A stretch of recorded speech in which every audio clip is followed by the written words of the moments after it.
আজকে কর্তামশাই বাড়িতে নেই, তো ছেলেরা আজকে বাড়িতে আছে। তো আজকে ওদেরকেই বাজারে পাঠিয়েছিলাম। ওর বাবা বলেই গিয়েছিল যে ওদের যেটা খেতে ইচ্ছে করে সেটা নিয়ে আসতে বলো। তো আমি ওদেরকে পাঠালাম বাজারে। আমি যা বাজারটা করে নিয়ে আয়, কী খাবি। কি ভুল করেছি বন্ধুরা, কি ভুল করেছি বাজারে পাঠিয়ে। আমার খাটুনি ডবল করে দিল। ভাবলাম যে হয়তো ওদের পছন্দের একটু মাছ, চিংড়ি মাছ কি পমফ্লেট মাছ এসব নিয়ে আসবে, কেননা ওরা এই মাছ দুটো খেতে বেশি পছন্দ করে, আর নয়তো চিকেন। এই তিনটে আমি ভেবেছিলাম, আর তার মধ্যে চিকেন তো নিয়ে এসে হাজির করেছে।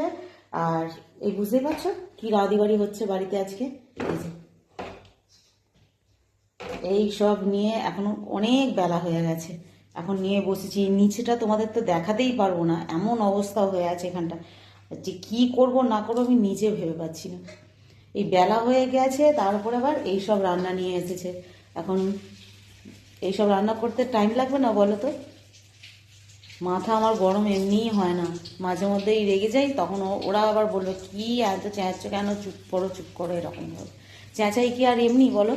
এইসব দেখলেই চেঁচামেচি করতে ইচ্ছা করে। আমি জানি এমনি প্লেন ভাত করব আর যা কিছু করলেই হতো। তো ব্যাস, একদম চালও কিনে নিয়ে চলে এসেছে। এমনি চালেরও করা যাবে না, বুঝতে পারলে? কী বলবো আর।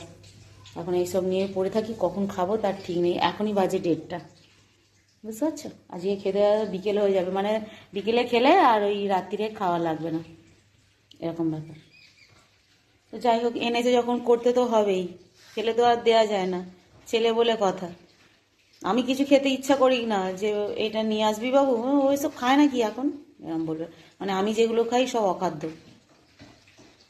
সেগুলো ওরা খায় না। ওরাও খায় না, ওর বাবাও খায় না, মানে এমন জিনিস আমি খাই। আর ওরা যেগুলো খায় সেগুলো বাধ্যতামূলক আমাকে পছন্দ করে খেতে হয়, এরকম। জানো কি শাস্তি, সংসার করা কি শাস্তি।